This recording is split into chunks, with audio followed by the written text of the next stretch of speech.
முதலமைச்சர் அவர்கள் வந்து எல்லா வளர்ச்சியும் தொழில் முதலீடுகளும் சென்னையை சுற்றி மட்டுமே இருக்கக்கூடாது, பெரிய நகரங்களை சுற்றி மட்டுமே இருக்கக்கூடாது, செகண்ட் டயர் சிட்டிஸ்ன்னு சொல்லக்கூடிய எல்லா இடங்களிலும் சின்ன சின்ன மாவட்டங்களிலும் கூட வந்து தொழில் வளர்ச்சி இருக்க வேண்டும் என்பதற்காகத்தான் இன்றைக்கு தொழில் முதலீடுகளை பல பகுதிகளிலே வந்து கொண்டு வர வேண்டும் என்று முனைப்போடு. இப்போ டைட்டில் பார்க்ஸ் எடுத்துட்டிங்கன்னா கூட பல இடங்களில் இன்றைக்கி டைட்டில் பார்க்ஸும் நியோ டைட்டில் பார்க்ஸும் உருவாக்கப்படுகிறது.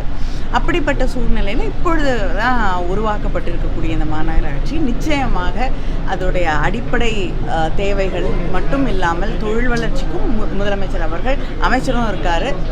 உங்களுக்கு நல்லா தெரியும், அவருடைய மாவட்டத்துக்கு எதையும் விட்டு கொடுக்காமல் வாங்கக்கூடிய ஒரு அமைச்சர். அதனால் நிச்சயமாக வந்து நீங்கள் கேட்கக்கூடிய எதிர்பார்க்கக்கூடிய வளர்ச்சி விரைவிலே உருவாகும்.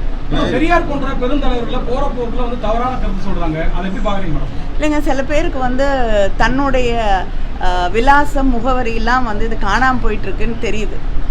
அதுக்கு யாரை விமர்சனம் செய்தால் தனக்கு வந்து இந்த மாதிரி தொலைக்காட்சி நிருபர்கள்லாம் மைக்கு கொண்டு வந்து நீட்டுவாங்க அப்படின்னு அவங்க தெரிந்து கொண்டு வந்து இந்த மாதிரி எதையுமே புரிந்து கொள்ளாமல் யாரால் தனக்கு இந்த ஒரு உயர்வு கிடைத்திருக்கிறது, தனக்கு வந்து படிக்கிறதுக்கோ இல்லைனா இத்தனை வாய்ப்புகள் கிடைக்கிறதுக்கோ இந்த சமுதாயத்தில் தலைநிமிர்ந்து வாழ்வதற்கோ தந்தை பெரியார் அவர்கள் திராவிட இயக்கம் என்னென்ன தியாகங்களை செய்திருக்கு அப்படிங்கிறத அடிப்படை புரிதல் கூட இல்லாமல் இல்லைனா புரிந்து கொண்டு தன்னுடைய எஜமானர்களுக்காக இன்னைக்கு யார் அவங்களுக்கு வந்து உதவிக்கரம் நீட்டுவதற்கும் உறுதுணையாக இருப்பதற்கும் வரக்கூடியவர்கள் யாருன்னு உங்களுக்கு நல்லா தெரியுது. அதனால் அவங்களுடைய எஜமானர்கள் யாருன்னு உங்களுக்கு தெரியுது. அதனால் அவங்களுக்கு அடிப்பணிந்து ஒரு வேலை பேசுகிறார். மேம், இப்போ வந்து பொங்கல் தொகுப்போட மொத்த மதிப்பு 98 ரூபாய் அப்படின்னா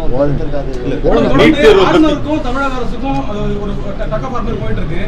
நிரந்தர தீர்வு என்ன இருக்கணும்? ஆளுநர் தான் வேண்டான்னு முதல்ல இருந்து சொல்கிறோம், அதுதான் நிரந்தர தீர்வு.